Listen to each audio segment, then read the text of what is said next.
안녕하세요. 저는 강남 한국학과대 대표 구기영입니다. 반갑습니다. 네.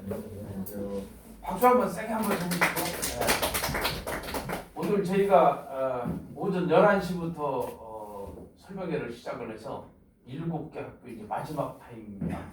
그래서 아까 해빌고 그다음에 이제 새로운고 이제 마지막이죠. 저희가 사실은 설명회를 매주 이렇게 토요일마다 한 4, 5년 전부터 계속 해오고 있죠. 그래서 매주 토요일에 오전, 오후로 나눠서 오전에는 중학교 2학년 이하 학부모님들 모시고 의대 입시 전략이라든가 또 특목 자사고 입시 전략, 그다음에 일반 대학에 대해서도 미리 어떻게 대학 입시 준비를 해야 되는가, 그런 조기 교육에 대해서 이렇게 필요한 부분들을 전략적으로 설명을 드리고요.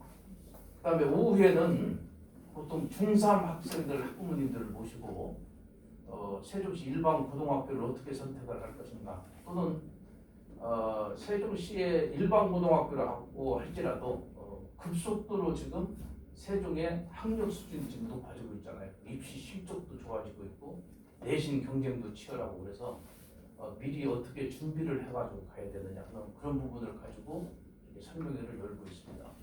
이제 또 다른 테마들은 저희가 부정기적으로 하는데, 보통 연초에 이렇게 신학기가 접어들 때쯤 되면은 저희들이 이제 논술, 인문 논술, 수리 논술, 어떻게 보면 입시 제도, 입시 전형 중에서 논술 전형도 나중에 이제 고3 정도 되면은 상당히 전략적 선택을 할 그런 부분들이거든요. 수도권에서는 사실 그런 부분들을 이용해서 자기들이 원하는 그런 전공, 대학을 찾아가는 경우가 많이 있죠. 특히 수리 논술 같은 거, 인문 논술 같은 거, 이런 게 전략적으로 선택할 수 있는 부분들인데, 여기서는 이제 잘 모르시는 경우도 있고, 또 설령 안다손 치더라도 그런 강좌가 개설이 돼 있지 않기 때문에 소음을 다니다가 물리적 한계를 느끼다 보니까 중도에 포기하는 경우도 있고 해서, 저희들이 한 3년 전부터 인문논술, 수리논술 강좌도 개설을 해서 실제로 저희들이 입시 실적도 내고 있습니다. 그전에 이제 연대 물리학과를 수리논술로 기본 시키고 있습니다. 뭐 기타 대학들도 많이 이제 학교 시키죠. 그래서 그런 중요한 선택을 할 수 있는 그런 부분들을 좀 미리 설명을 드리고 하는 것도 중요하지 않겠는가 해서 설명을 열고 있고, 그 다음에 이제 세종에서 우리가 보통 선택하는 거가 수시를 많이 선택하잖아요. 그런데 그 수시 중에 학종, 학생부 종합, 이 부분이 결국은 생기부하고 관련이 되는데, 그런 부분에 대해서 너무 학교에 선생님들이 의존하는 경우가 있잖아요. 근데 학교는 선생님들이 사실 어떻게 보면 공공재 관리에 바쁘다. 그래서 잘하는 아이들 위주로, 이번에 신문도 나오고 있더구만.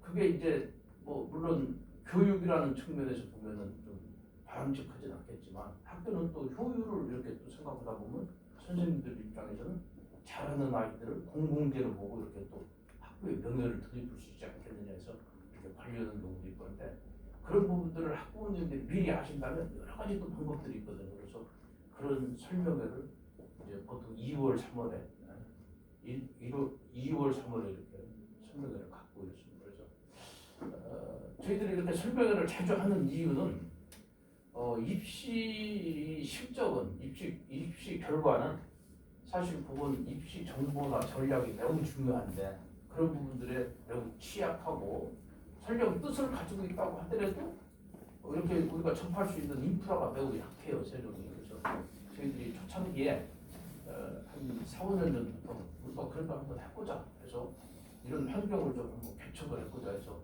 시작을 했었는데, 시간이 지날수록 참 우리가 잘했구나 하는 생각을 많이 갖습니다.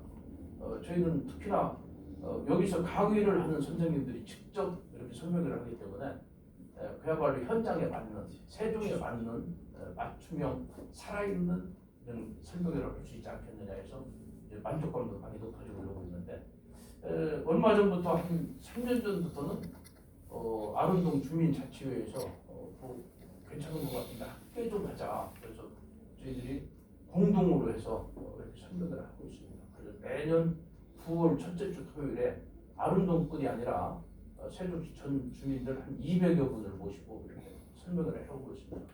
실제 이제 그런 설명회를 통해서 의식도 많이 개선이 됐고 이제 세종시의 입시 교육 현장이 많이 좀 달라지고 있습니다. 굉장히 빠른 속도로 이런 우수한 학생들이 많이 배출되고 있고 입시 실적도 매우 좋아지고 있죠. 그래서 새로운 학군으로 지금 세종이 떠오를 정도로 이렇게 좀 성과들을 보이고 있는데 저희 학원 자체도 이미 입시 실적들이 나타나고 있어요. 그래서 의대를 지금 연속해서 2년 연속 연대 의대, 이번에 건대 의대 보내고 있고 서울대도 뭐 의료학과, 그다음에 지구 환경과학 이렇게 학부를 시키고 있고 연대 물리학부, 그다음에 고대 융합공학 이렇게 다 학교들을 시키고 있죠. 그래서 이제 세종에서도 입시 실적이 많이 좋아지고 있고 우리 학원도 입시 실적이 굉장히 높아지고 있다. 그래서 이런 부분들이 사실은 저희들이 설명회에서 많은 기여를 하고 있지 않느냐 이런 생각들을 가지고 금년에도 매주 토요일마다 설명회를 하는 계획을 가지고 있고 그런 부분들을 이제 저희 홈페이지나 또는 블로그나 세종시닷컴이나 또는 세종 맘카페 이런 데다 저희들이 올려서 알리고 이렇게 하고 있습니다. 시간들이 되시면 언제든지 이렇게 참여를 하시는 게 굉장히 좋습니다. 오늘 이 세롱고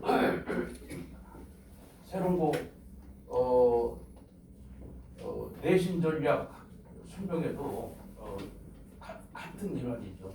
미리 좀 어떻게 준비를 하는 게 좋은지 이런 부분을 가지고 설명을 드리는데 후송도 1차적으로 제도 분석부터 이제 설명을 해드리고 이 전략을 어떻게 수립하는 게 좋은지 그런 정보를 이렇게 제공을 해드릴 겁니다. 그다음에 과목별로 선생님들이 나오셔서 교과별로 대비법을 이렇게 기출문제 중심으로 분석을 해드릴 겁니다. 자, 우선 시간이 좀 제약이 있어서 굉장히 축약을 해서 핵심적으로 설명을 드릴 거고요. 다소 부족한 부분은 다른 방법으로 또 설명을 드리도록 하겠습니다. 자, 우선 제도 분석에 대해서 조승국 강남학부 입시전략연구소 소장이면서 또 우리 학원의 국어과 원장이신 조승국 원장님을 모시고 듣도록 하겠습니다. 자, 박수로 맞이해 주십시오.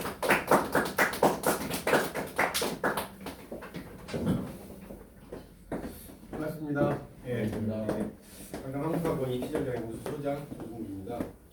저는 메가스터디 1.5세대 인강으로 출발을 해가지고 메가스터디에서 엄청나게 있었죠. 재종반에서 국어 담당했고요. 컨설팅도 담당하고 있었고요.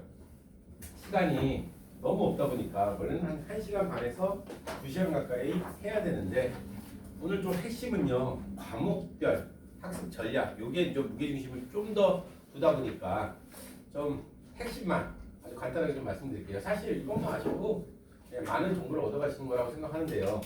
자, 대학 전형이라는 게 즉 서울에 있는 제가 지금 말씀드리는 학교는요. 서울권에 있는 그것도 딱 16개 대학입니다. 법으로 지정해 놓은 그 16개 대학을 기준으로 말씀드리는 거예요. 왜냐하면 지방대학부터 다릅니다. 입시. 다른 거예요. 자, 그래서 서울에 있는 16개 대학에 들어가는 그 전형은요. 수시와 정시 딱 두 가지밖에 없죠. 이걸 나누는 기준은요. 수능입니다. 수능 전에 지원을 하면 수시. 수능을 보고 지원을 했다 그러면 정시가 되는 거고요.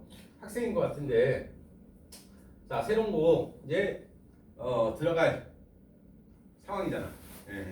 자, 그러면 주머니 한번 뒤져보면 총 9장의 카드를 가지고 있을 겁니다. 모든 학생은요. 무조건 9장의 카드를 갖게 돼요. 그래서 그 9장의 카드를 고3 때 6장은 수시에서 활용을 할 거고요. 나머지 3장은 정시에서 활용을 할 겁니다.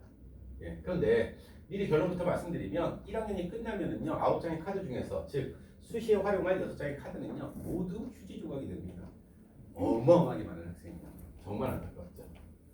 왜 그런 현상이 벌어지느냐? 일단 수시는요. 학생부 전형, 논술 전형, 실기 전형인데 논술과 실기는요.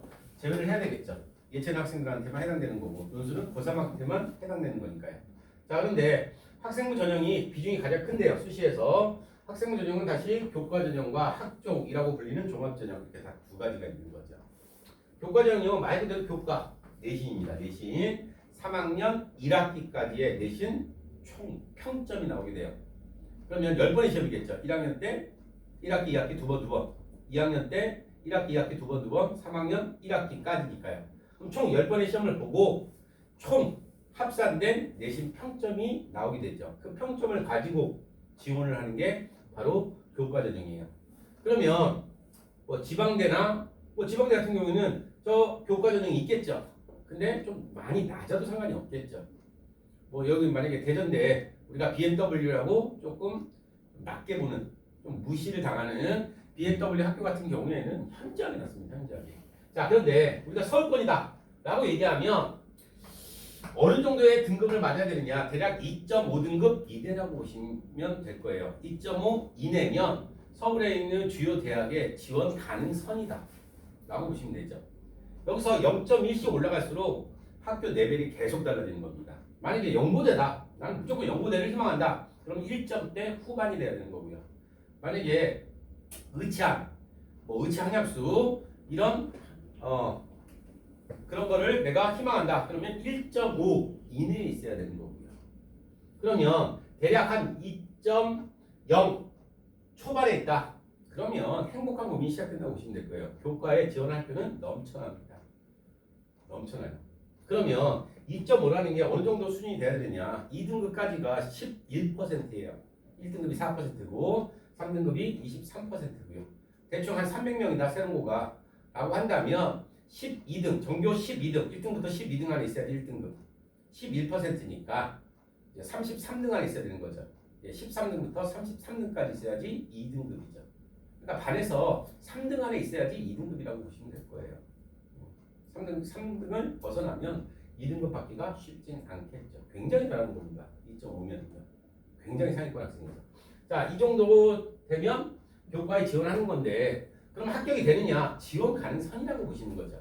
왜냐하면 그 대학들은요 모두 수능 최저를 요구하고 있습니다. 다시 말해서 내신도 굉장히 높아야 되고, 그 자격이 된다면 그러면 수능 최저를 한번 맞춰보라는 거죠.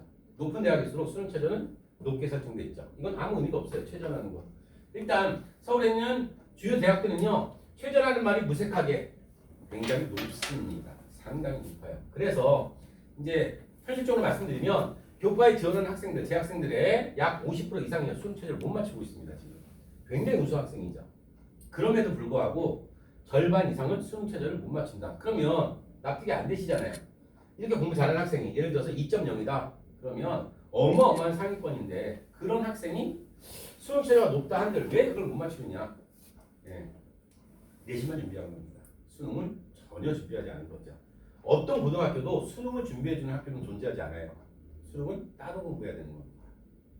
그래서 그런 학생들 대부분은요 내신에 너무너무 특화되어 있고 내신만 철저하게 준비한 학생들일 거예요. 그런 학생들은 수능 최저를 거의 못 맞추죠. 자, 그러면 학생부 전형에는요 또 학종이라고 불리는 게 있죠. 학종도 역시 교과는 들어갈 수밖에 없어요. 근데 이 교과는요 2.5 이내에 있어야 되지만 이 학종은요 3.0 안에만 있으면 됩니다. 그러니까 2.5를 벗어나도 전혀 상관이 없다는 얘기죠. 일반고에서. 그러면 갭이 한 0.5 차이 나잖아요. 이걸 메꾸는, 이 갭을 메꾸는 게 바로 비교과 생기부입니다. 생기부로 메꿔야 되죠. 더 쉽게 말씀드리면 이 교과가 교과 점수가 학종이 교과보다는 조금 낮아도 상관이 없다는 얘기는 비교과가 좋아야 된다는 얘기예요. 학생부가 좋아야 되는 거죠. 자, 그런데 안 넘기셔도 될 거예요. 자, 작년까지 엄청나게 많은 이 평가 요소가 기입되는 요소들이 존재했었는데 작년을 기점으로 모든 게 폐지입니다. 전체 폐지예요. 따라서 과거에 학종은요 입학 사령관들이 볼 요소가 너무 많았어요. 몇 가지만 봐도 학생들은 변별이 가능했던 거죠. 근데 전체 다 폐지입니다. 그래서 딱 하나 남은 게 세트입니다. 세트 세부능력 특기사학의 준말인데 딱 세특 하나 남았어요. 이 비교과라는 게 바로 세특을 얘기한다고 보시면 돼요. 세특. 자, 세특만 말씀드려도 거의 1시간 분량인데요.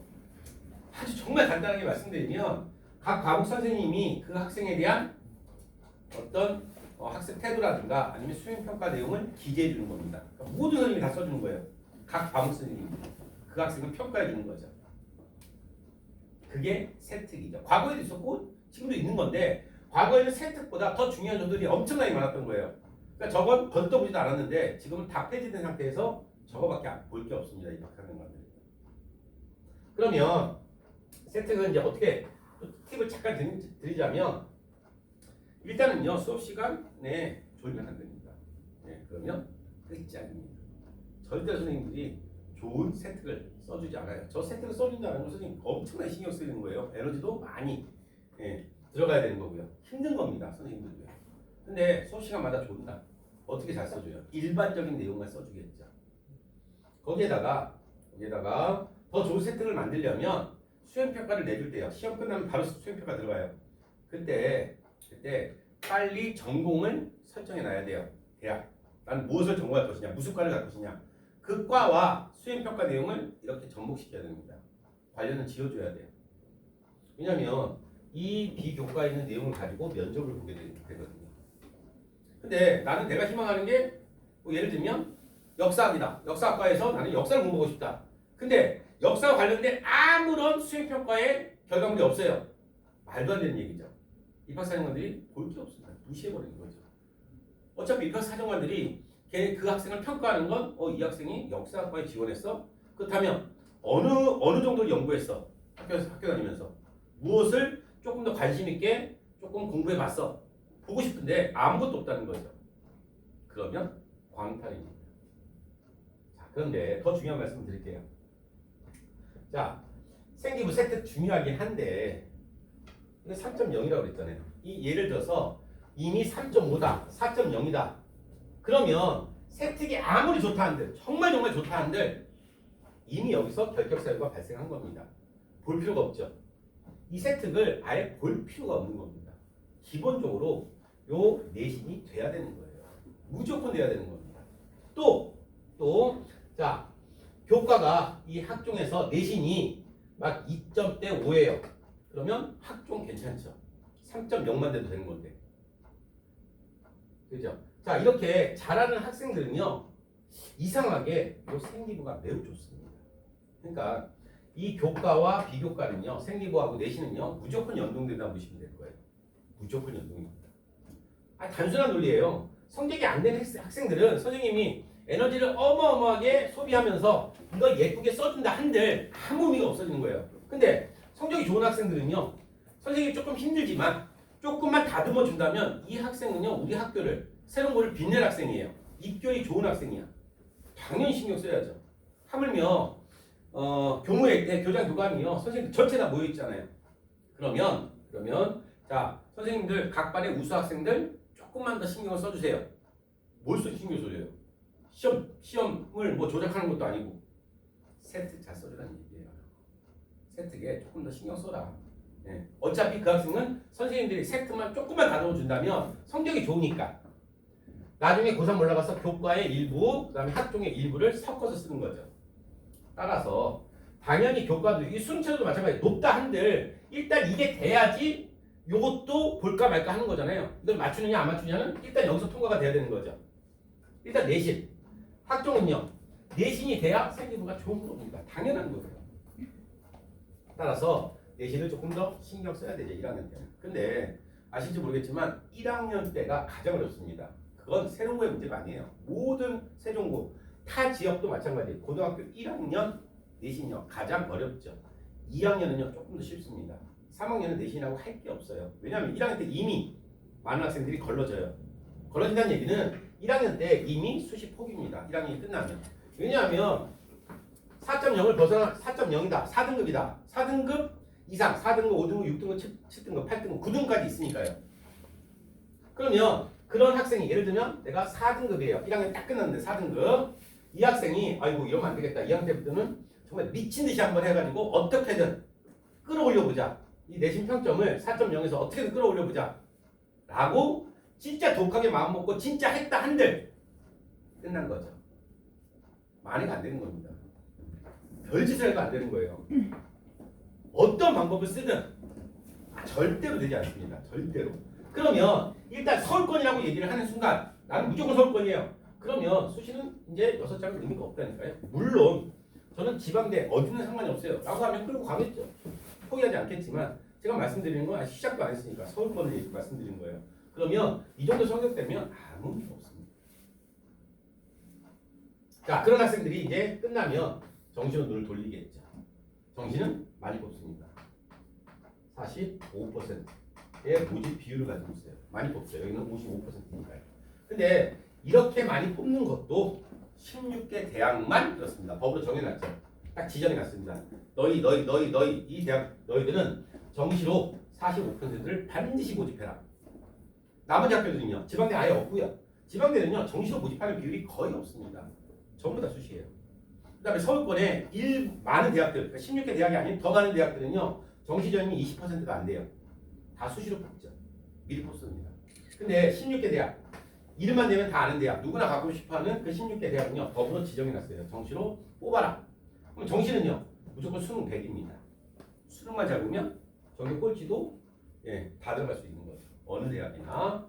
자, 그런데 정시 전형에서도요. 서울대와 고대는요. 내신을 반영합니다. 두 학교는 딱 유일하게 두 학교. 그 학교는 20% 반영이에요. 20% 내신을요. 그 학교들은요. 수능은 어차피 그 고등학교에서 준비해 주는 게 아니니까 너 수능 엄청나게 잘 봤구나. 충분히 고대 합격할 선이에요. 어마어마하게 높습니다. 그렇다 한들 너 그런데 내신을 안 했을 거 아니야. 왜? 고등학교는 어차피 수능 준비 안 했을 텐데 수능 준비 안 해주는데 네가 정시로 고대에 들어갈 성적은 맞췄지만 너 학교 생활 제대로 안 했잖아. 그런 학생들은 안 뽑겠다는 얘기입니다. 무조건 안 뽑겠다는 얘기예요. 그래서 서울대와 고대는 내신이 조금이라도 안 좋으면 무조건 거기는 피해야 되는 거죠. 근데 서울대와 고대가 아닌 이상 무조건 내신은 반영이 안 됩니다. 수능만 반영되는 거죠. 그러다 보니까 많은 학생들이 정시로 눈을 돌리고요. 어머니들도 1학년이 딱 끝나면 우리 아이가 서울권에 가고 싶은데 이미 1학년 때 내신이 너무 낮다. 그래서 무조건 서울권을 보내야 하니 정시로 눈을 돌리겠다라고 말씀을 드리고요. 말씀을 하시고요. 학생들도 그런 생각을 가진 학생들이 많아요. 그러면 여기에서 이제 본인들은 잘 모르시는 거죠. 학원도 어떤 학원들이요? 여기서 멈춘 학원들이 많아요. 그래서 나중에 이제 설명회를 하면 2학년부터 있어요. 1학년은 없고요. 정시 올인반이 설명회 하면서 이렇게 많이 뽑습니다. 정시 한번 도전해 볼만 합니다. 라고 얘기해요. 거짓말하는 거 하나도 없어요. 여기서 멈출 뿐이죠. 그런데 현실은요. 정시는 수능만 가지고 들어갈 수 있다. 그런데 매년 N수생들은요 10만 명 이상이에요. 그 학생들은 99%가 모두 정시입니다. 따라서 정시에 합격하는 학생들은요 대다수가 N수생들입니다. 서울권의 16개 대학에서 정시전형에 합격하는 학생들의 비율은요 이미 60%가 넘어 있습니다. 지금 어느 대학이나 서울대도 이미 60%가 넘었고요. 작년에 건대 같은 경우에는요 정시 전형에서 70% 이상이 N수생들이었어요. 그러니까 정말 45%는 맞지만 재학생들이 들어갈 수 있는 티오로만 계산한다면 비율로 계산한다면 20%가 안 되는 겁니다. 매우 적은 거예요. 매우 재수생들하고 붙어야 되는 거기 때문에. 그리고요. 자 내신 어렵습니다. 세론고 내신 어려워요. 1학년이 가장 어렵고요. 세론도 1학년이 매우 어렵습니다. 그런데 아무리 어렵다 한들 정시는 어떻게 따라가요? 그러니까 수능을 어떻게 따라갑니까?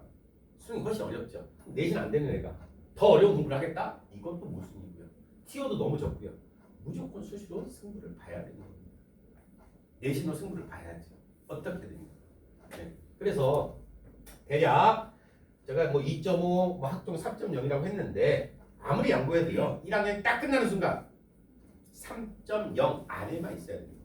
3.0 안에는 있어야 된다. 즉 정교 23% 안에 만약에 300명을 기준으로 한다면 정규 70등 안에는 반드시 있어야 된다는 거예요. 반드시. 그걸 벗어나는 순간 이제 4등급이고요. 4등급이 되면 이제 서울권은 이미 끝났어요. 물론 충남 충북대 거기를 희망한다 라고 하면 끌고 갈 수 있겠죠. 2학년 때도 내신은. 서울권은 못 끌고 간다고요. 의미가 없어지는 거예요. 지금 충남 충북대 역시 좋은 학교지만 그 학교는 한 3.5 중반에서 지금 입결이 잡히고 있어요. 그 정도는 만들어줘야 된다는 얘기죠. 자, 굉장히 많은 내용이 있긴 한데 궁금해하시는 부분들이 아마 생기셔야 되고요. 있으실 겁니다. 그러면 주저하지 마시고요. 학원에 꼭 전화를 주고 상담 신청을 해주세요. 그럼 제가 더 상세하게 답변을 해드리기로 하고요. 뒤에 이어서 과목별로 어떻게 준비를 하고 어떤 전략을 세울 것이냐는 각 선생님이 나와서 말씀드릴 겁니다. 저는 여기서 설명을 마치겠습니다. 감사합니다.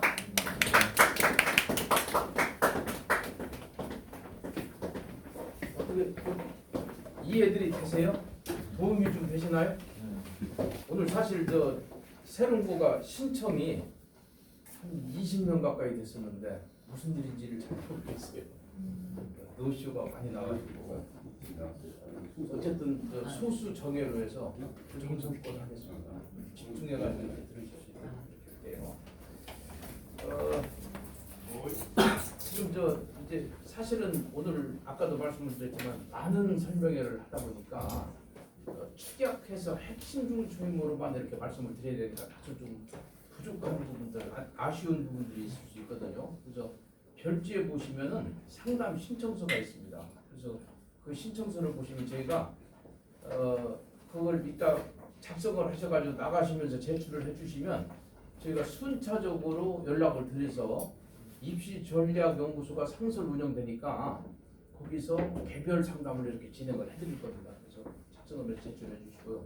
부족한 부분은 그렇게 채워드리도록 할게요.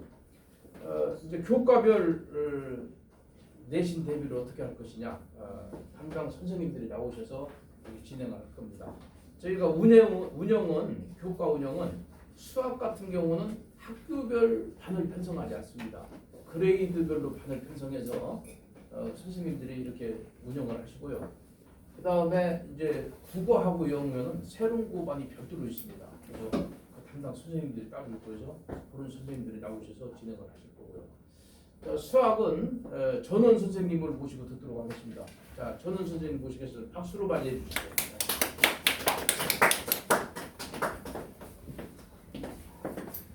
안녕하세요, 전원입니다. 네. 저는 고등수학 13년이고요. 14년 차에 들어왔네요. 고등수학만 계속 가르치고 있었어요. 그래서 중등수학이라는 게 차이를 좀 정확하게 좀 설명드리고 싶어서 했었고요. 유튜브 채널 전원수학을 운영 중입니다. 이제 구독자가 한 5,500명 정도 되네요. 나중에 한번 검색해 보시고 구독과 좋아요 부탁드릴게요. 자, 넘어가서 중등수학이랑 고등수학의 차이점에 대해서 좀 자세하게 설명을 드리고 싶은데 시간 관계상 일단 가장 핵심적인 부분만 하나 딱 말씀드리고 좀 넘어가고 싶어요. 일단 첫 번째로 중등수학은 계산력 베이스로 되어 있습니다. 그러니까 계산력, 식을 가지고 계산을 열심히 하는 그런 흐름이라면 고등수학은 이제 해석력을 베이스로 잡혀 있어요. 그러니까 예를 들어서 2차 부등식이 이렇게 있다라고 생각을 했을 때 이 2차 부등식을 식을 베이스로 풀게 되면은 보통 이런 느낌이죠. 얘를 인수분해를 해서 얘가 0보다 작다 이러니까 해는 1에서 2 사이다 이런 식으로 구하죠. 이제 중학교 때는 이렇게 합니다. 여기서는 이제 외울 게 딱 하나밖에 없어요. 얘가 0보다 작을 때 이렇게 돼 있을 때 큰 수와 작은 수 사이가 된다. 0보다 커지면은 큰 거보다 크고 작은 거보다 작다 이런 식으로 외워서 풀게 되는데 왜 이렇게 되는지에 대한 생각도 사실 제대로 하지 않고 그냥 단순히 암기를 통해서 해결하는 경우가 되게 많습니다. 뭐 더 설명을 드리고 싶어요. 사실은 이게 여기서 두 개를 곱한 결과가 음수다라고 하는 이 이야기는 어떤 이야기일까요? 부호가 다르다. 그죠? 얘네들의 부호가 다르다. 그렇기 때문에 A가 음수였을 때 N은 B는 양수가 된다. 이런 뜻이고요. 또는 A가 양수였을 때 N은 B가 음수가 된다. 이런 뜻이 되겠죠. 그래서 이런 식으로 적용을 해봤을 때 X가 1보다 작을 때 N은 X가 2보다 크다거나 아니면 X가 1보다 크다였을 때는 X가 2보다 작다. 이런 식이 돼서 결과적으로 얘는 성립하는 게 없죠. 결과적으로 X는 1에서 2 사이다. 이렇게 접근을 하게 되는 건데 이것도 잘 모르는 상태로 올라오는 친구들이 많더라고요. 그러니까 단순하게 얘가 0보다 작다라고 돼 있으니까 작으면 큰 수와 작은 수 사이예요. 이렇게만 하고 넘어가는 경우가 많은데 그 원리까지 정확하게 이해했으면 좋겠다. 이런 말씀드리고 싶고요. 그 다음에 식 베이스가 아니라 이게 그래프 베이스로 바뀌면 완전히 얘기가 달라집니다. 그러니까 이 똑같은 부등식을 푸는 데 있어서 해석을 이런 식으로 해요. 얘를 바라보면서 y는 x제곱 마이너스 3x 플러스 2의 그래프가, 그래서 그래프를 하나 그려주고요. 그 다음에 0보다 하면은 y는 0의 그래프보다 라고 해서 또 그래프 하나 그려줍니다. 그 다음에 작다 이렇게 돼 있을 때는 얘는 아랫부분에 있는 x의 범위를 구해주세요 라는 의미라서 아랫부분에 있는 값들을 모아놓으면 이렇게 되겠죠. 여기 있는 이 값들의 x 값들을 모아주세요. 그렇기 때문에 x의 범위는 1에서 2 사이가 됩니다. 이런 식으로 해석을 하는 거예요. 그러니까 그래프에 대한 해석이 들어갔을 때 아까 말씀드렸던 해석력 베이스다 이렇게 생각을 할 수 있는 거거든요. 그러니까 식을 베이스로 계산을 베이스로 장난치는 느낌이 아니라 이제 해석을 베이스로 장난치는 느낌이 되니까 고등수학에서 중등수학에서 고등수학으로 올라왔을 때 헤매는 친구들이 되게 많아지게 됩니다. 이런 이유입니다. 그래서 보통 이제 중학교 수학에서 많이 하는 공부 방법이 그냥 강의를 듣고요, 그냥 숙제를 합니다. 숙제를 하고 오답을 하죠. 또 강의를 들어요, 또 숙제를 합니다. 근데 얘가 이제 계산을 베이스로 하기 때문에 숙제를 하면서 자동으로 연습이 돼요. 연습이 되고 틀렸던 것들 고쳐가면서 다시 이런 식으로 계속 본다고 하더라도 어느 정도 커버가 되는, 그러니까 문제 양으로 충분히 커버가 되는 그런 상황이다라면 고등수학은 완전히 다르죠. 그러니까 지금 식을 베이스로 장난치는 게 아니라 아예 해석을 베이스로 그래프를 가지고 장난치는 거니까 중등수학이 마치 그 포크질이었다라고 생각한다면 고등수학은 젓가락질 같은 느낌이 되거든요. 그래서 똑같은 반찬을 포크로도 먹을 수 있지만 얘를 젓가락으로 먹는 연습을 충분히 해줘야 나중에 다양한 음식들이 나왔을 때 편안하게 먹을 수 있다. 그래서 강의를 듣고 바로 숙제를 하게 되면은 연습이 안 됐기 때문에 숙제가 잘 안 될 겁니다. 그러니까 새로 젓가락질을 배웠으면 그 젓가락질을 연습하는 시간을 충분히 먼저 가져줘야 되고요. 그 다음에 그거를 다 한 다음에 숙제를 하고 그 다음 오답을 해요. 오답을 했을 때 제가 이거는 X 표시를 한 게 아니라 꼭두각시 인형을 표시한 거거든요. 그러니까 오답을 했다는 거는 일단 제가 풀어준 거잖아요. 그러니까 아이들 게 아니라 지금 제 거예요, 아직은. 그러니까 아이들이 스스로 넘어갈 수 있게 연습을 해줘야 돼요. 그래서 고등수학에서 가장 중요한 핵심은 뭐냐면 체화시키는 작업들을 꼭 반드시 중간중간에 넣어줘야 된다. 이런 말씀을 드리고 싶어요. 그래서 중학교 수학이랑 고등학교 수학은 이렇게 다르니까 이런 식으로 준비를 하면 좋겠다. 완전히 패러다임 자체가 다르기 때문에 중학교식대로 공부를 하다 보면 고등학교에서 되게 쉽게 무너지게 됩니다. 이렇게 말씀을 드리고 싶습니다. 이게 제가 첫 번째로 드리고 싶은 말씀이고요. 두 번째, 이제 세론고에 대한 얘기를 할 텐데 사실 솔직하게 말씀을 드리면 세론고는 별로 이렇게 수학 시험 상황에서 특별할 게 별로 없습니다. 그래서 뭐 굳이 말씀을 드리자면 세론고라고 하는 거는 일단 생기부를 쓸 수 있는 참여할 수 있는 활동들이 많으니까 충분히 많이 활동을 하면서 생기부를 채워갔으면 좋겠다. 이건 이제 수학 시험과는 별로 별개의 문제고요. 시험 상황의 특징은 킬러 문항 같은 경우는 모의고사에서 보통 나오거든요. 그러니까 시험 한 2, 3주 전에 항상 모의고사를 프린트로 내주게 돼요. 그러면 모의고사 기출들을 내주면 거기 있는 그쪽에서만 킬러 문항이 보통 나오게 됩니다. 그러니까 대부분의 문제들은 그냥 기존에 있는 시중에 있는 문제집이라든지 충분히 볼 수 있는 문제들이 많은데 킬러 문항은 모의고사에서 나오고 물론 그대로 나오는 거는 아니에요. 충분히 다 변형이 되고 아예 똑같은 문제는 아니에요. 숫자도 아니고 표현까지 다 바꿔진 새로운 문제로 나오게 됩니다. 그래서 시험 전에 나눠주는 모의고사를 조금 빠듯하게 공부를 하면 좋겠다. 이런 말씀을 드리고 싶습니다. 그래서 보통 이제 제가 많이 받는 질문들을 모아봤는데 일단 첫 번째는요. 개념을 아는데 응용력이 부족한 것 같아요. 이렇게 많이들 물어보세요. 학생들한테도 되게 많이 듣고요. 그 다음에 학부모님들한테도 많이 상담이 들어오는 편입니다. 개념을 하는데 응용력이 부족하다라고 하는 건 사실은 저는 이건 불가능하다라고 생각을 하는 편이에요. 그러니까 개념을 알고 있는데 응용이 안 된다는 건 사실 개념을 제대로 알고 있지 않다 이런 뜻과 같거든요. 그러니까 예를 들어서 뭐 n 팩토리얼이라는 새로운 개념을 배웠어요. 여기 얘는 n 곱하기 n 마이너스 1 곱하기 이런 식으로 가서 2 곱하기 1까지 이렇게 해주세요. 문제는 n개를 나열하는 경우의 수입니다. 이렇게 주어져 있다고 한번 생각을 해볼게요. 이 상태에서 문제에서 뭐 6 팩토리얼을 5 팩토리얼로 나눠주세요. 이런 문제가 나왔다라고 생각한다면 여기는 이 팩토리얼의 기호를 정확하게 알고 얘 뜻도 정확하게 알고 있는 상태에서 얘를 본다면 당연히 얘는 6이 되죠. 그죠? 얘가 의미하는 건 뭐예요?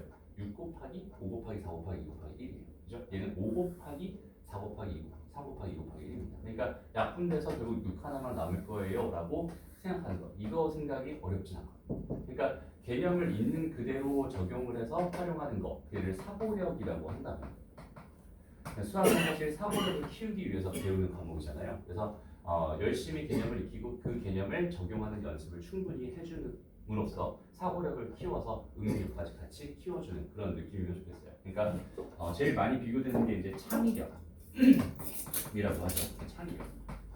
수학에서 창의력이 필요할까요?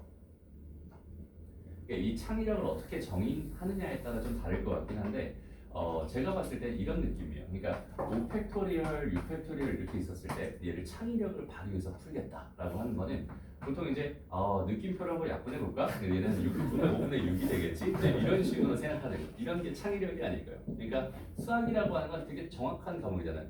개념이 딱 정해져 있고 그 개념대로 적용하는 훈련을 충분히 많이 해주는 그런 연습을 충분히 해줬으면 좋겠다. 그래서 개념을 하는데 응용이 잘 안 된다라는 건 사실 개념을 모르고 있을 확률이 굉장히 높고요. 이름만 알고 있거나 아니면은 뜻도 모르고 그냥 단순히 외우고 있을 때 이런 현상이 많이 발생하는 것 같습니다.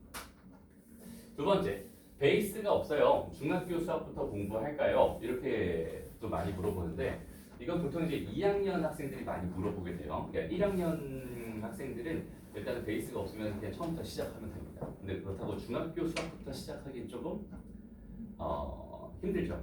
그래서 보통 문제를 딱 봤을 때 예를 들어서 이런 문제, 이건 이제 수학 2예요. 고등학교 2학년 수학입니다. 극대 극소와 관련된 그런 문제였어요. 근데 이 문제를 풀기 위해서 반드시 알아야 되는 고등학교 1학년 과정이 수학 4에 나오는 2차 방정식의 근의 분리라는 그런 개념이거든요. 그럼 여기 있는 얘를 풀기 위해서 극대극소 공부는 했는데 여기가 베이스가 안 잡혀 있어서 구멍이 생겨가지고 이 문제를 못 풀게 됐어요 라고 한다면 수학 3부터 다시 공부해야 될까요? 는 아니죠. 우리는 정보의 홍수 속에 살고 있잖아요. 그죠? 그냥 네이버에다가 2차 방정식의 근의 분리 한 번만 치면은 개념 설명 사실 잘 나와 있습니다. 그죠? 그러니까 글로 된 거 보기 싫으면은 유튜브에다 치면 돼요. 유튜브에다가 치면은 이렇게 뭐 전원 수학에서 그죠? 전원 수학에서 설명 잘 해주고 있으니까 나중에 구독과 좋아요 한 번씩 눌러주시면 됩니다. 그죠? 이런 식으로 우리 정보의 홍수 속에 살고 있기 때문에 베이스가 없으면 즉각적으로 사실을 채울 수 있습니다. 관심만 있으면 돼요. 그러니까 관심을 가지고 그냥 예를 들어서 우리가 그냥 수학 공부가 아니라 일반적으로 관심 있는 게 있는데 뭔가 좀 부족해요. 그러면 당연히 인터넷 찾아보잖아요. 인터넷 찾으면 충분히 다 나오는 상황이거든요. 그래서 수학도 마찬가지입니다. 자, 두 번째, 실수가 많아요. 이건 이제 두 가지 이유가 있는데 그 중에 첫 번째가 타임 어택입니다. 그러니까 시험을 보는데 수학이라는 과목만 어때요? 모의고사를 기준으로 했을 때 30문제인데 100분이죠. 그러니까 수학은 시간을 되게 많이 쓰는 과목 중에 하나거든요. 그러니까 실수가 많을 수밖에 없는 건 시간 제한이 있어서 그래요. 그러니까 예를 들어서 뭐 경시대회 같은 거를 가게 되면 세 문제에 막 2시간, 3시간씩 주고 막 그런 거. 충분히 생각하고 충분히 고민하고 풀어라 이건데 고등학교 내신 시험이나 모의고사 시험이나 수능 시험 같은 경우는 어때요? 되게 빽빽하죠. 네, 20문제씩 있고요. 뭐 20문제 넘는 것도 있고 실수가 많을 수밖에 없죠. 그래서 평소에 시간을 재놓고 푸는 연습들을 충분히 해주지 않으면 실수는 줄지 않을 겁니다. 계속 실수를 하게 될 거예요. 그래서 시간 재놓고 푸는 연습도 충분히 해줬으면 좋겠고 두 번째는 1번이랑 좀 비슷한 얘기예요. 그러니까 수학에서 배우는 개념이라고 하는 거는 왜 배울까요? 를 생각해 본다면 당연히 계산량을 줄이기 위해서 배우겠죠. 그러니까 우리가 더하기를 예를 들어 더하기를 2 더하기 2 더하기 2 더하기 2 더하기 2를 5번 하고 싶어요 라고 생각한다면 그 계산을 줄이기 위해서 우리는 2 곱하기 5라는 개념을 새롭게 배우잖아요. 마찬가지로 2 곱하기 2 곱하기 2 곱하기 2를 줄이기 위해서 2의 5제곱이라는 개념을 배우잖아요. 그러니까 개념을 배울수록 우리는 계산량이 당연히 줄어들게 됩니다. 그래서 개념 공부를 철저하게 하면은 계산량이 줄어들기 때문에 시간에서 조금 자유로워질 수 있다. 그래서 개념 공부를 철저하게 해달라 이런 말씀을 드리고 싶어요. 마지막으로 드리고 싶은 말씀은 수포자예요. 어떡하죠? 이거는 그냥 포기해야 됩니다. 방법이 없어요. 수포자인데 수학을 잘하게 될 수 있는 방법은 없습니다. 그러니까 두 번째랑 네 번째는 근본부터가 달라요. 얘는 베이스가 없어요. 뭔가 채우고 싶어요라는 의지가 있다면 얘는 나는 놨어요. 수학 포기했어요. 아예 하고 싶은 마음이 별로 없어요. 이런 거거든요. 제일 중요한 거는 포기하지 않게 하는 환경을 조성하는 게 가장 중요하고요. 포기하지 않게 끝까지 잘 잡고 갔으면 좋겠습니다. 한번 포기하는 순간 수학은 거의 끝입니다. 그래서 어렸을 때부터 기본을 탄탄하게 잘 가져가면서 그렇게 공부를 해줬으면 좋겠습니다. 제가 드리고 싶은 말씀은 여기까지입니다. 감사합니다. 수고하셨습니다. 어떻게 이제 수학은 뭐 해결이 됐습니까? 수학 중요하잖아요. 입시에서 변별의 초석은 수학입니다. 그러니까 이 수학을 정말 신경을 많이 써야죠. 수학을 잘하면 저희들은 이제 상담을 많이 하잖아요. 컨설팅도 하고 이러다 보면 수학을 잘하는 애들은 그러니까 수학을 포기하지 않고 잘하는 애들은 어떻게든지 대학을 합격시키는 방법을 찾아줄 수가 있어요. 심지어 이번에 정말 그 친구는 터키에서 온 아이예요. 터키에서 오고 보니까 이 아이가 잘할 수 있는 건 수학밖에 없어요. 그럼 터키에서 왔으면 영어를 잘해야 되잖아요. 희한하게 영어도 못해요. 국어는 이루 말할 수가 없어요. 그러니까 그 어머니가 그 1학년 때 왔는데 오자마자 저희 학원으로 와서 굉장히 상담도 많이 하고 이렇게 했었는데 정말 어머니의 열정과 그 친구가 또 굉장히 성실했어요. 근데 수학하고 과학은 거의 천재성을 가지고 있었어요. 그래서 이제 그때부터 얘기하면 좀 밀는데 어쨌든 수학을 포기하지 않게 했죠. 그래서 계속 그러다가 3학년이 딱 돼서 종합적으로 컨설팅을 해가지고 얘는 이렇게 영어나 국어 가지고는 도저히 안 되겠다. 그러면 최저가 없는 수리논술을 하자. 수리논술 중에서 최저가 없는 걸 하자. 연대가 최저가 없거든요. 그래서 수능을 아예 보지 않고 다른 과목을 아예 보지 않고 논술로만 간다는 거잖아요. 그렇게 해서 연대 물리학과를 합격을 했습니다. 너무너무 굉장히 본인도 만족해하고 부모님들도 만족해하시는데 자, 이 수학을 가지고 있으면 여러 가지 방법이 있다는 거죠. 나중에 정시로 할 때도 수학이 높으면 미적 쪽에서 이번 서울대 간 친구도 서울대 그 친구가 지구 환경 과학부를 갔는데 그 친구 솔직히 첫 상담을 제가 했었는데 도안고등학교 3학년을 다녔어요. 도안고등학교. 그런데 누나가 이 세종에 교사였어요. 초등학교 교사였어요. 누나가 손 붙잡고 온 거예요. 이 아이가 도저히 공부를 안 해서 친구들하고 어울려서 그래서 3학년 올라가는 겨울방학 예비고 3때 우리 학원에 온 거죠. 그래서 그때 이제 윈터스쿨부터 시작을 한 아이인데 그 아이를 그 당시에 이제 저희가 그 성적표를 보니까 모의고사 성적표하고 보니까 수학을 잘했어요. 1등급이 가끔 보였어요. 그래서 수학 중심으로 파고들게 해가지고 이 아이가 하여튼 정말 열심히 했죠. 여기로 전화가 와서 굉장히 양지고등학교를 전화가 왔거든요. 굉장히 열심히 했는데 말은 그렇지 3학년 때 전화가 온다는 거는 뭐가 잘못됐다 잘못됐다 많이 뼈가 어그러져 있는 걸 이제 맞추는 작업인데 근데 이 아이가 정말 열심히 해서 여름에 정말 막 세배장에 가서 머리 감고 머리 빡빡 감고 이러면서 할 정도로 했었는데 미적에서 표점이 143점이 나와요. 미적에서. 그러니까 승산 있잖아요. 정시로 했잖아요. 그래서 그런 것만 가지고 있다고 그러면 우리가 컨설팅에서 만들어낼 수 있다 이거죠. 그러니까 이게 수학은 굉장히 중요하다. 오늘 아마 이렇게 설명을 들으셨지만 수학에 대해서는 좀 애착을 더 가지셔야 된다. 입시에서는 이렇게 좀 참고해 주시면 좋고요. 자 이제 영어는 그러면 등한시 할 거냐 그거 아니잖아요. 영어는 어떻게 할 거냐. 우리 저 박태양 선생님 모시겠습니다. 박수로 맞이해 주시죠.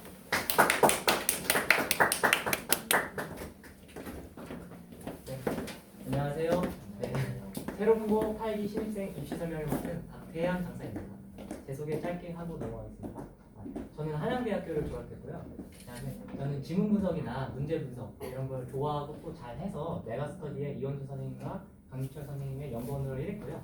지금은 강남 한국학원 고등부의 전임 강사를 일하고 있습니다. 네, 오늘 말씀드린 내용은요. 새로운고 고등학교 내신은 출제 경향, 시험 전략, 시험 대비 이렇게 세 단계로 구성했습니다. 네. 첫 번째는 영영풀이 문제인데요. 제가 세종 국제고도 담당을 하고 있는데 실은 세종고 문제가 세종 국제고보다 더 어려워요. 어렵기는. 근데 세종 국제고는 12페이지나 돼서 그 양이 좀 압살해서 애들 좀 누르는 느낌이라면 세종고는 이제 5에서 6페이지밖에 안 되지만 문제를 어렵게 해서 애들을 좀 누르는 느낌? 네. 그래서 한번 같이 살펴보시겠습니다. 다음 대신에 영영풀이가 알맞은 것의 개수는. 그래서 개수를 고르는 건데 하나라도 어긋나면 틀리는 거예요. 너무 좀 악랄하죠, 그죠? 그 다음에 지문에 나오는 단어뿐만 아니고 본문에 나오는 단어뿐만 아니고 학교에서 지문으로 보는 단어뿐만 아니라 지문에 나오는 단어에 유의어 파생어도 그냥 냅니다. 여기. 네. 그래서 네. 인슬레이브가 이게 본문에는 슬레이브 노예가 있었는데 인슬레이브를 그냥 낸 거예요. 인슬레이브. 그래서 인슬레이브는 이제 노예로 만들다거든요. 노예로 만들다. 근데 여기 보시면 이제 상태라고 돼 있어요. 상태는 형용사고 노예로 만드는 건 동사거든요. 그러니까 품사가 달라서 틀렸다. 약간 이런 것이에요. 근데 좀 악랄하죠. 네. 그래서 본문에 나오는 단어뿐만 아니고 유의어, 반의어 이런 것도 다 학습을 하셔야 됩니다. 영양풀이에 대해서. 네. 그다음에 두 번째로 볼 거는 영양 문제인데요. 이것도 난이도가 좀 어렵습니다.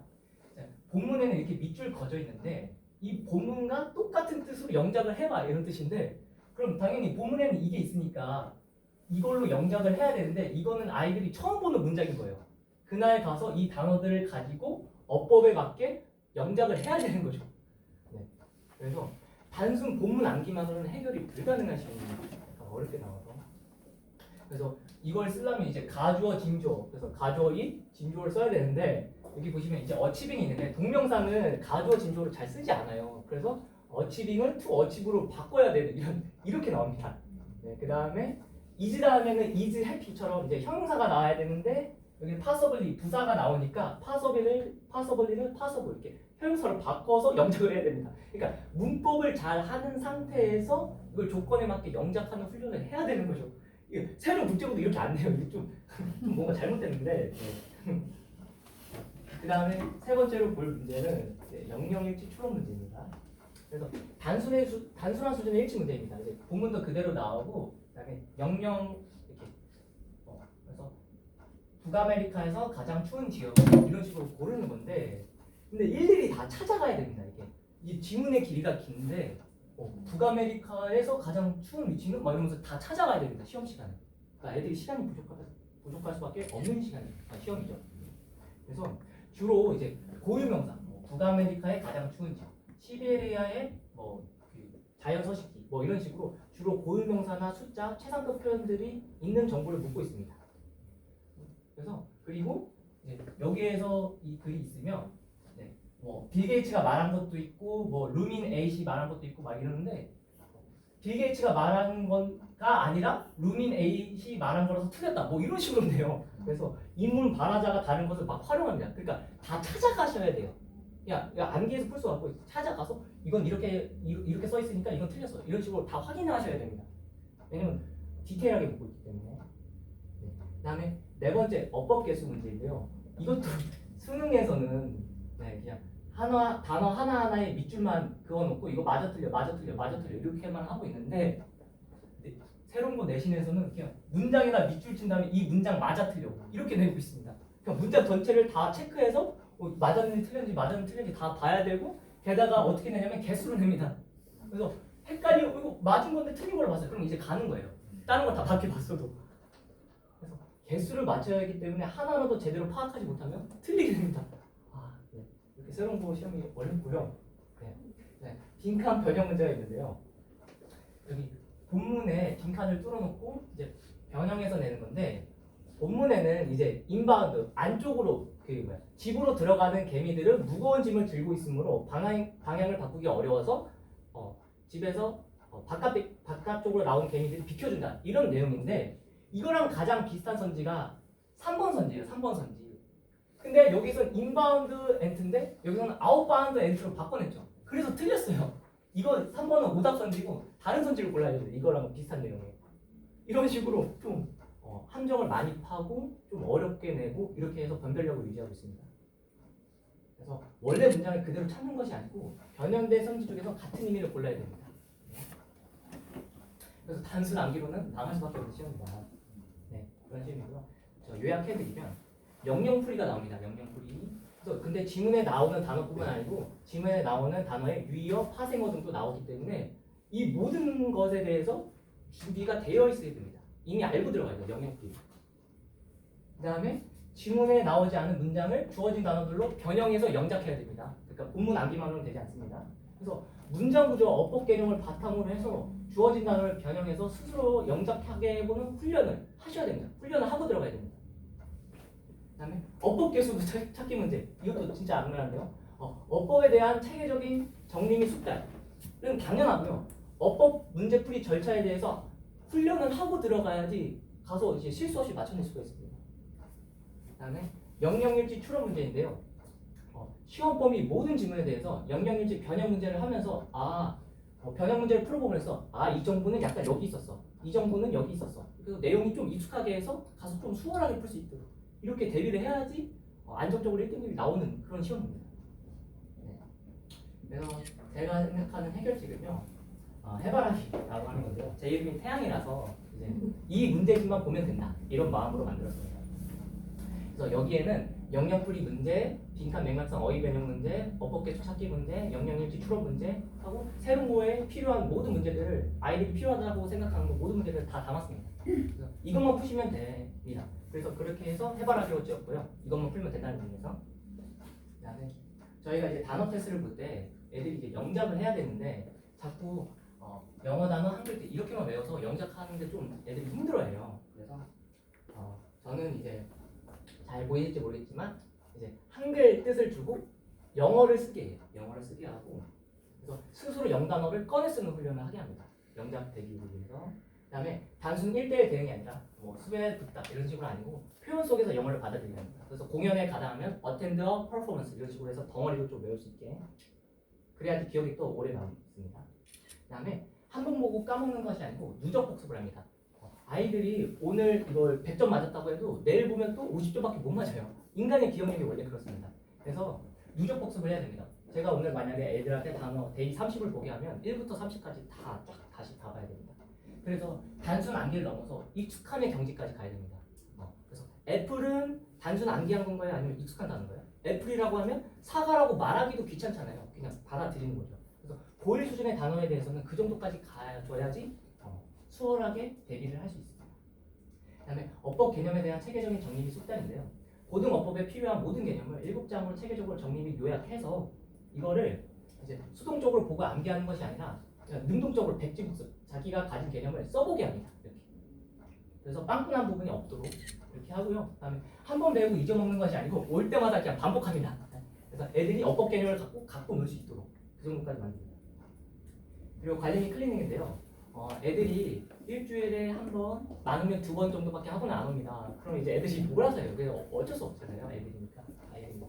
그래서 몰아서 몰아서 하는 것이 아니고 저한테 매일 과제를 제출해서 저한테 확인 받습니다. 이렇게 따봉따봉 눌러주고 이렇게 격려도 받고 그다음에 수업으로 끝나는 게 아니고 평일과 주말에 클리닉, 수업 말고 클리닉을 따로 불러서 주당 단어 400개 그다음에 제 수업을 잘 듣고 이해하고 있는지 암기하고 있는지 내용 점검 및 피드백을 하게 됩니다. 그다음에 수업하고 끝나는 것이 아니라 아이들의 상태를 주기적으로 확인한 후에 학부모님께 문자로 결과 전송하고 피드백해드리고 있습니다.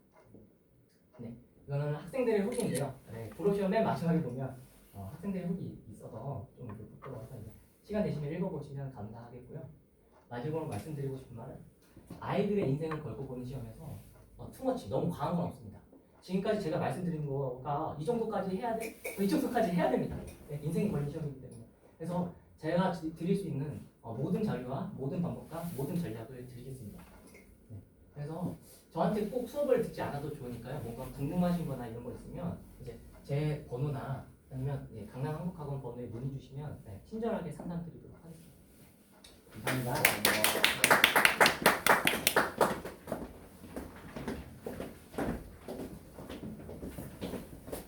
영어 잘 들으셨어요? 세종시내가 지금 세론고도 만만치 않죠. 지금 세종시 일반고등학교 내신 경쟁이 굉장히 치열합니다. 이게 급속도로 지금 이렇게 환경이 바뀌고 있어요. 과거에 뭐 이제 아릉고 무슨 뭐 종천고, 양지고 이런 식으로 이렇게 했었는데 세릉고가 그 반열에 들어갔었고 했는데 지금 극도로 다 표주가 되어버렸습니다. 그래서 어느 학교를 가도 굉장히 치열하다 이렇게 보시면 돼요. 그건 뭐냐면 그만큼 학습 능력이 우수한 아이들, 미리 준비된 아이들이 많이 지금 이제 떠오르고 있다는 얘기죠. 그래서 어느 정도냐면 교과 선생님들이 신입생들을 받게 되면 신학기 초에 중간고사에는 난이도 조절 때문에 굉장히 신경을 많이 씁니다. 자칫 이 정도면 되지 않을까 하고 냈는데 만점이 4% 넘어버리는 경우가 허다해요. 그래서 지금 뭐 그런 학교들이 지금 많이 생기고 있어서 기말고사에서 그 난이도를 맞추느라고 변별을 하기 위해서 난이도를 조절을 하는데 평균 점수가 너무 떨어지게 하니까 아이들이 좌절하고 이게 또 교육의 그 어떤 참교육의 모습과는 좀 거리가 있으니까 선생님들이 고민을 많이 하고 있어요. 그 정도로 세종시의 이저 입시 교육 현장이 굉장히 빠른 속도로 지금 변화하고 있다. 그에 따라서 입시 실적도 지금 대단히 빠른 속도로 좋아지고 있어서 세종이 지금 업계에서는 입시 업계에서는 새로운 학군으로 지금 떠오를 정도로 좀 굉장히 이렇게 좀 주목을 받고 있는 그런 상황이다 이렇게 보시면 됩니다. 그래서 우리 아이들이 더군다나 지금 1학년 아이들은 이제 재수를 못 하잖아요. 우리가 이제 농담 삼아서 재수 없는 학번이라고 그러는데 정말 재수가 없는 거죠. 재수를 할 수가 없어요. 그래서 그러면 이제 얘들만 재수를 못하는 게 아니라 재수하던 애들도 재수를 못하잖아요. 그러니까 한꺼번에 다 소화를 시켜야 되니까 굉장히 치열하겠죠. 그러니까 상위권 다툼이 매우 치열할 거다. 그래서 좀 그런 부분들을 좀 이렇게 염두에 두셔가지고 짧은 기간이지만 좀 준비를 해나가는 그런 게 필요할 것이다. 참고하셨으면 좋겠습니다. 자, 이제 이어서 마지막으로 그럼 국어는 또 어떻게 할 거냐? 우리 김근기 선생님 모시겠습니다. 박수로 맞이해 주십시오.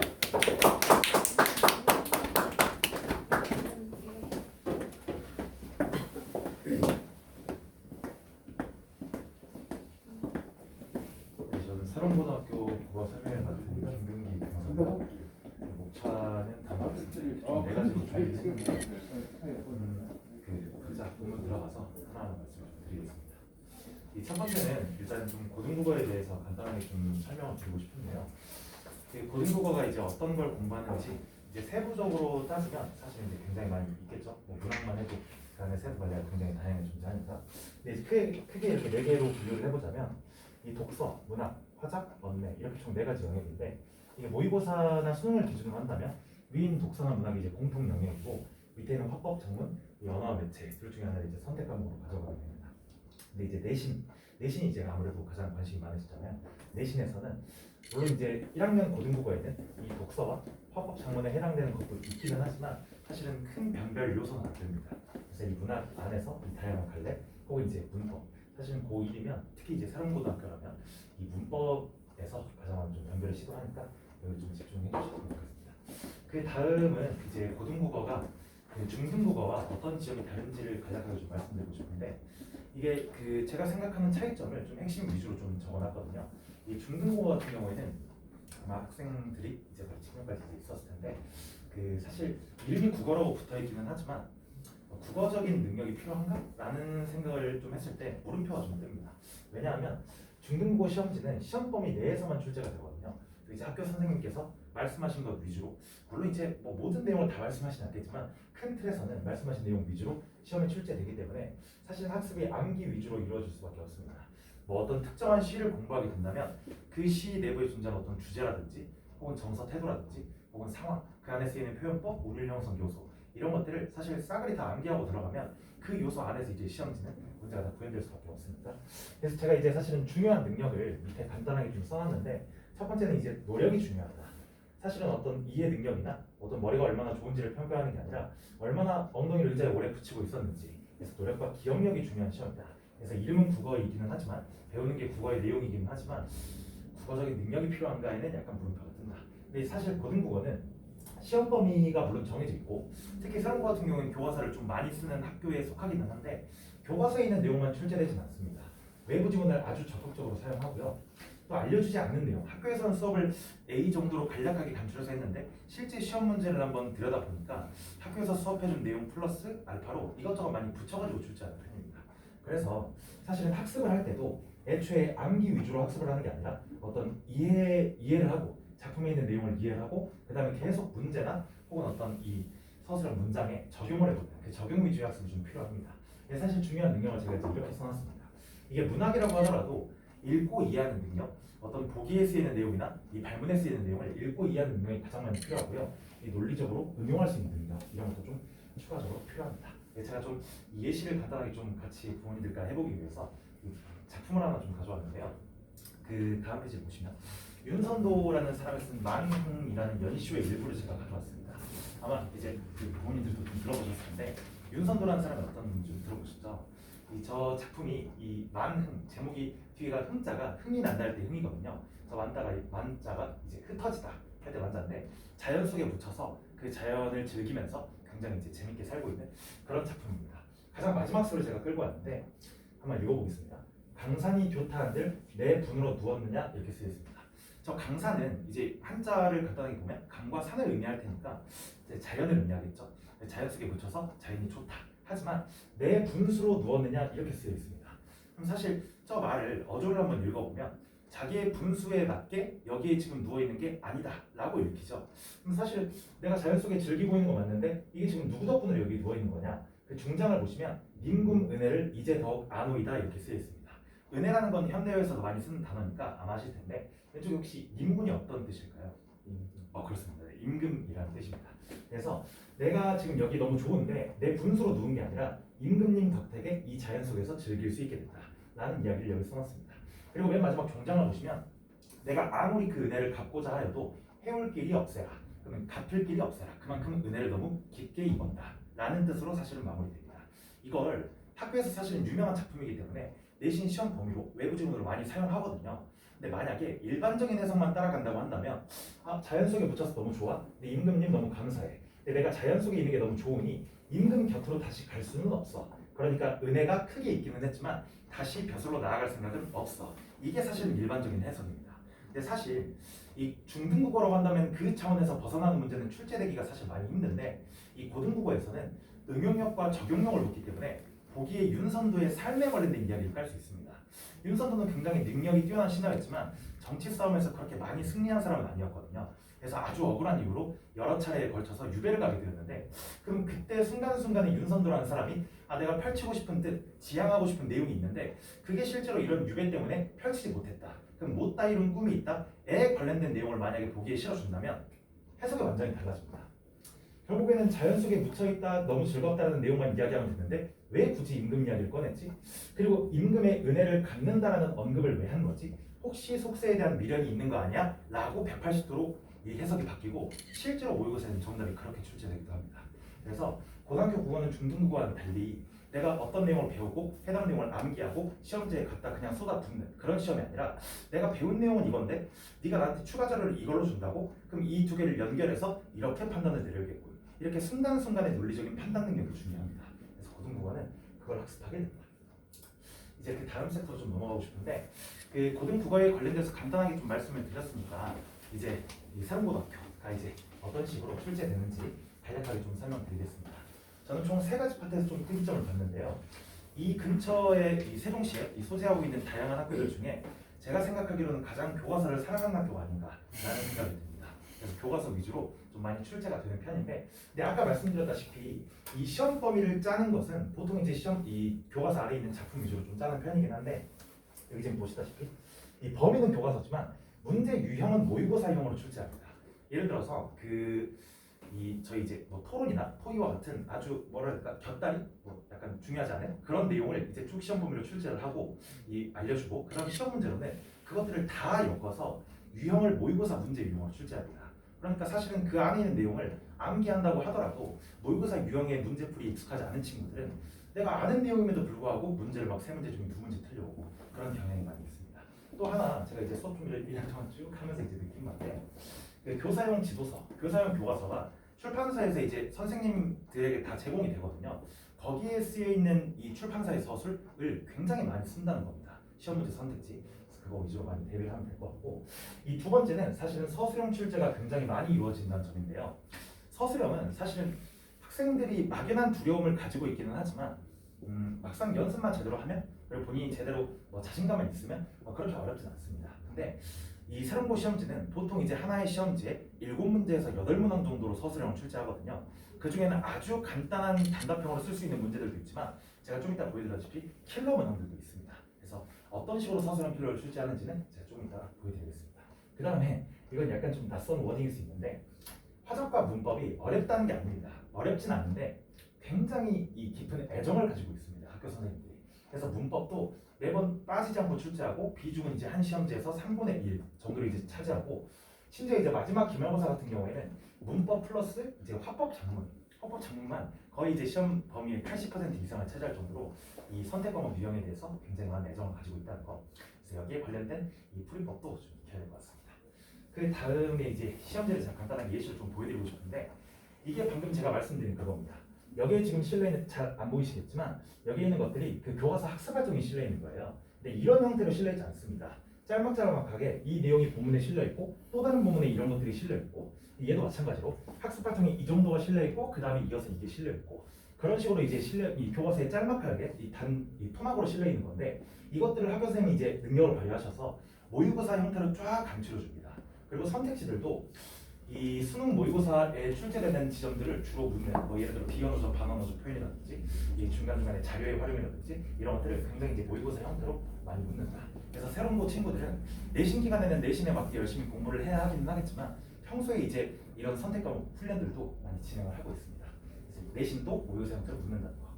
그 다음은 시험 범위는 좁지만 많다라는 게 약간 좀 역설처럼 들리실 수 있는데, 이게 오른쪽이 그 세종시에 소재하는 다른 학교의 시험범위입니다. 굉장히 많기도 한데 저 안에 국어의 다양한 영역을 모두 담을 수 있게끔 이렇게 좀 이 다분히 출제하고 있거든요. 중세국어, 뭐 화법 전문, 뭐 문학, 뭐 독서 이런 식으로 쭉 간추려가지고 모든 영역을 다룰 수 있게 출제하는 편인데, 왼쪽이 이제 세론고등학교 마지막 시험범위거든요. 시험범위가 많았습니다. 근데 문법에서는 문법이고, 설득하는 글쓰기부터 여기 화법, 작문, 외부 지문 13개까지 전부 다 화법, 작문, 외부 지문이었습니다. 화작 내용이었습니다. 그래서 제가 마지막에 말씀드린 대로 어떤 문학을 싫어한 것 같진 않은데, 학교 선생님이 이제 애정이 선택 과목 문법과 화법 전문 쪽에 더 많이 있다는 거, 이걸 좀 말씀드리고 싶습니다. 그 다음에 이제 세 번째가 기계와 같은 연습이 필요하다. 제가 이렇게 2개로 만들어놨는데, 이게 사실은 그 아이들이 많이 틀려봤던, 많이 어려워했던 그런 이제 문제를 제가 2문제를 좀 갖다 놨는데요. 이 왼쪽에 보시는 건 문법이고, 오른쪽에 있는 건 화법 작문입니다. 이게 보통 일반적인 서술형이라고 한다면 어떤 조건을 2개에서 3개 정도로 주고 한 문장에서 2문장 정도로 간추려서 쓸 수 있게끔 그런 식으로 출제하는 게 사실은 일반적인 학교의 서술형 문제거든요. 근데 저희 학교 같은 경우에는 어떤 정확한 개념을 알지 않으면 애초에 답을 쓸 수 없게끔 그런 식으로 출제합니다. 그래서 애초에 내신이 사실은 뭐 이해 쪽으로 많이 넘어왔다고 해도 저희 학교 같은 경우에는 이런 식으로 암기를 하지 않으면 애초에 갖다가 쓸 수 없게끔 막 뒤바꿔 놓기도 하고, 애초에 용어를 정확하게 쓰기를 요구하기도 하고, 이런 식으로 이제 서술형 킬러 문항을 만드는 편입니다. 그래서 여태까지 이제 고등국어가 중등국어가 어떻게 다른지, 그 다음에 이제 세론고등학교 국어가 어떤 모습으로 출제되는지 말씀을 드렸고, 세 번째는 과연 우리는 이제 어떻게 대응할 것이냐에 관련된 걸 세 번째로 말씀드리겠습니다. 이제 제가 동그라미를 3개를 이렇게 만들어놨는데, 이 첫 번째가 가장 중요합니다. 냉혹한 현실을 받아들여야 한다. 이게 사실 세론고등학교에서 한 80점 정도 맞는 것, 그러니까 등급으로 따지면 3등급 안쪽에 들어가는 거는 강사 개인적인 생각으로 봤을 때 그렇게 어렵지 않은 것 같습니다. 그냥 내신 시험 때면 4주 전부터 열심히 문제 풀고 학교에서 적당히 수업 열심히 잘 듣고 하면 3등급 안쪽으로 들어가는 건 괜찮지 않을까라는 생각이 드는데, 그 최선위권들끼리의 싸움이 굉장히 치고받고 막 터지거든요. 그래서 그 친구들을 변별하기 위해서 아까와 같은 문제를 출제합니다. 네가 문제를 한 뭐 객관식 문제를 100문제 풀어왔다고? 근데 너 개념 제대로 모르잖아. 그렇게 하면 시험 문제에 답을 쓸 수 없게끔 그런 식으로 하기 때문에 사실 제가 왼쪽에 이렇게 써놨습니다. 응용 능력과 적용 능력이 요구되는 문항들이 이 다라고 써놨지만 전체 문항수 대비 많은 편은 아니지만 킬러 문항들이 보통 저런 형태로 나옵니다. 그리고 애초에 문제를 이해하고 보기를 이해하는 것 자체가 좀 힘들 정도로 이 킬러 문항들은 이 독해력 자체를 요구한다. 근데 이 독해력이나 응용 능력, 적용 능력 같은 경우에는 사실 내신 시험 대비 5주 정도에 대비하기는 좀 힘든 거거든요. 평소에 읽기 훈련도 많이 하고 적용하는 훈련도 많이 해야 할 수 있는 거기 때문에 평소에 사실은 내신 되면 내신 대로 열심히 하지만 평소에 훨씬 더 중요하다는 거, 이 수능수업 기간에 그 말씀 좀 드리겠습니다. 그다음 오른쪽은 이 본질에 가까운 접근을 해야겠다. 그래서 수능 출제 기관이 원하는 방향, 그다음 저희 학교 선생님이 원하는 방향을 명확하게 분석한 다음에 그에 맞는 학습을 해야 되지 않을까에 관련된 게 두 번째입니다. 그다음 세 번째가 사실은 저희 학교는 가장 중요한 건데 연습은 기계적으로 해야 됩니다. 내가 무언가를 배웠으면 그 순간 현장에서 알아들었으면 끝이 아니라 자꾸 익히고 반복해서 연습하고 써보기도 하고 외우기도 하고 이 과정이 반복되지 않으면 사실 내신 시험에서 92점 이상을 받기가 매우 힘듭니다. 왜냐하면 그 두 문항 정도가 무조건 출제가 되거든요. 매 시험마다. 그래서 이 세 번째까지 좀 강조를 드리겠습니다. 이건 이제 제 교재에 이 샘플을 간단하게 좀 실어둔 건데 지금 이 첫 번째랑 두 번째 사진에 보시는 게 제 수능 수업 교재거든요. 그래서 방금 말씀드린 대로 어떤 본질적인 측면이 꽤 많이 요구되고 무언가를 알아야 풀 수 있게끔 출제를 하고 있다면 그에 맞는 방향성으로 공부를 해야 되지 않을까. 그래서 문학은 어떤 것을 묻고 문학에서 가장 중요한 개념들은 어떤 식으로 문학 작품 속에 구현되어 있는지를 이제 위주로 학습하게 되고요. 이 그 다음에 보이는 게 사실은 제가 이제 그 내신 기간 때 사용하는 자료들입니다. 저는 이제 보통 그 한 주에 한 권씩 이렇게 책을 만들어 주거든요. 앞에는 수업을 나가는 파트, 그 다음 서술형으로 연습할 수 있는 파트, 그리고 이제 일주일치의 과제. 보통 이제 100문제에서 150문제씩 넣어주는 편입니다. 이제 이렇게 총 3파트로 구성되어 있고 한 주에 한 권씩 이렇게 뚫어낼 수 있게끔 그런 식으로 주고 있고요. 또 이제 사실은 학습이라는 게 배우는 것만 중요하지 않잖아요. 이게 학예 과정이 있으면 학생 스스로가 습의 과정이 있어야 하는데 이 집에서 알아서 뭐 그냥 공부해와, 너 알아서 익혀와 이렇게 하면 사실은 저도 그렇고 부모님들도 그렇고 확인할 길이 많이 없으니까 매주 테스트를 치고 있습니다. 저 테스트의 내용은 보통 이제 객관식 문제 몇 개를 던져주는 게 아니라 네가 직전주에 이걸 배웠는데 이걸 네가 문장의 형태로 좀 써낼 수 있겠어? 내가 약간 함정을 파놨는데 여기서 네가 가, 불, O, X를 명확하게 판단할 수 있겠어? 에 관련된 이야기를 매주 테스트를 통해서 간단하게 테스트하고 있고요. 그리고 매주 이제 어머님들께, 부모님들께 문자로 보내드리고 있습니다. 이게 여기까지가 이제 그 학습에 관련된 내용이었다면 마지막은 이제 제가 좋아하는 한자성어 좀 소개드리고 좀 끝내고 싶은데 저게 이제 전화위복과 수적석천이라는 말이거든요. 이 전화위복이라는 말은 다들 아시죠? 너무 이제 유명한 한자성어입니다. 그래서 화가 되려 복이 됐다. 사실 세론고등학교 시험을 제가 한마디로 마지막에 요약을 좀 드리자면 어렵다기보다는 굉장히 사람을 귀찮게 하는 시험이다 라고 좀 볼 수 있습니다. 그래서 제가 이제 1년 동안 가르쳤던 친구인데 이 친구는 사실 뭐라 그래야 될까? 머리가 굉장히 좀 좋은 편이에요. 좋은 편인데 하기 싫어하고 자꾸 안 하려고 하는 버릇이 있는 그런 친구였거든요. 근데 이 친구가 그래서 이제 그 좋은 머리로도 모의고사는 잘 보는 편이었는데 1학기 때 내신 시험에서는 중간중간 삐끗해서 최종적으로 2등급이 나왔거든요. 근데 2학기 때는 본인도 이제 약간 느낀 바가 있고 욕심도 생겼는지 자기의 성향과 다르게 그에 맞게 공부를 또 하다 보니까 또 할만하다라고 하면서 한 학기를 좀 보냈는데 결국 최종적으로 1등급이 나왔습니다. 본인이 머리가 좋은 걸 알기 때문에 그렇게 기뻐하지는 않았고요. 네. 그 다음 친구는 사실 이제 이 다른 학교 친구인데 이 친구에 관련된 제가 드리고 싶은 이야기 있습니다. 이 친구가 종합 전교 1등을 했거든요. 근데 이 친구도 별로 기뻐하지 않죠. 왜냐면 이 친구도 본인이 머리 좋은 걸 알고 애초에 공부를 이런 방향성에 맞게 합니다. 내가 무언가를 맞고 틀리는 게 있잖아요. 문제를 풀다 보면. 근데 맞았으면 기분 좋다. 틀렸으면 다음부터 안 틀려야지. 이렇게 지나가는 친구가 아닙니다.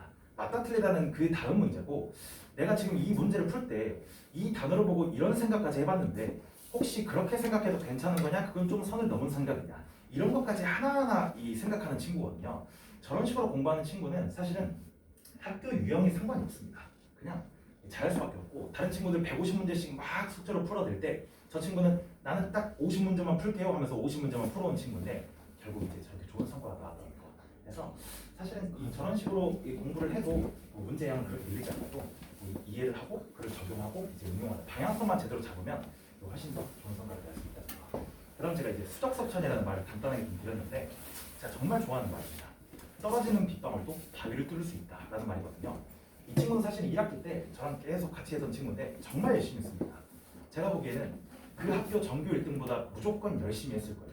열심히 한 것만 따지면. 근데 3등급이 나왔습니다.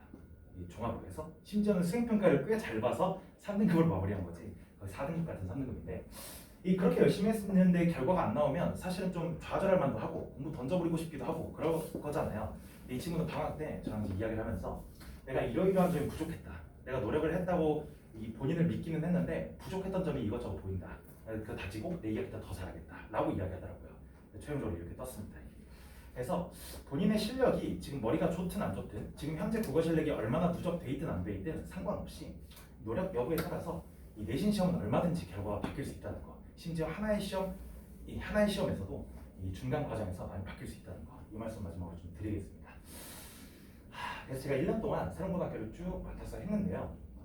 물론 이제 그 아까 1등급 맞는 친구도 보여드렸고, 근데 또 중간에 한 2번 정도 시험을 같이 하고 나간 친구가 있어요. 그 친구는 뭐 공부를 그렇게 열심히 한 친구는 아닌데 말은 잘 듣고 해오라는 것도 해오고 그런 친구였는데, 그 친구는 아무래도 제 영향이 좀 부족해서인지 마지막까지 막 의미 있는 엄청난 성장을 이루지는 못했던 것 같아요. 그래서 그 친구는 결국 이제 마무리하게 됐는데, 저도 이제 1년 동안 이 쭉 보내면서 이런 생각이 좀 들었습니다. 내가 이런 점은 좀 괜찮게 한 것 같은데 이런 지점에서는 아이들에게 조금 더 다가갔어야겠다. 이런 지점은 좀 더 디테일하게 봐줄 수 있었고, 내가 이렇게 했으면 아이들의 성적이 한 등급이라도 더 오르지 않았을까? 라는 생각을 저도 이것저것 했고 많은 반성도 좀 했습니다. 그래서 저는 앞으로도 저뿐만 아니라 이제 국어과 선생님들 다 전부 앞으로도 열심히 할 거고 더 잘할 겁니다. 그래서 부모님들이 믿고 보내주시는 것만큼 믿음에 부응할 수 있도록 열심히 노력하겠습니다. 감사합니다.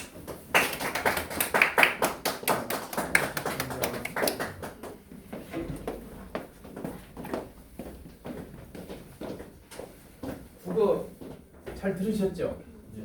어떻게 하면 되겠죠, 그죠? 긴 시간 이제 많이 이렇게 하셨는데 사실 저희가 좀 더 충실하게 시간을 가지고 해드리면 좋은데 다음에 또 어떤 기회를 갖도록 하고, 그 당장 아쉬운 부분들은 상담 신청서를 작성을 해서 이따 나가실 때 제출을 해주시면 선별적으로 순차적으로 개별적으로 연락을 드려서 이렇게 별도의 이런 상담 시간을 갖도록 이렇게 하겠습니다. 그다음에 이제 많은 분들이 이렇게 자꾸 질문을 하셔서 그런데 저희는 셔틀이 운행이 됩니다.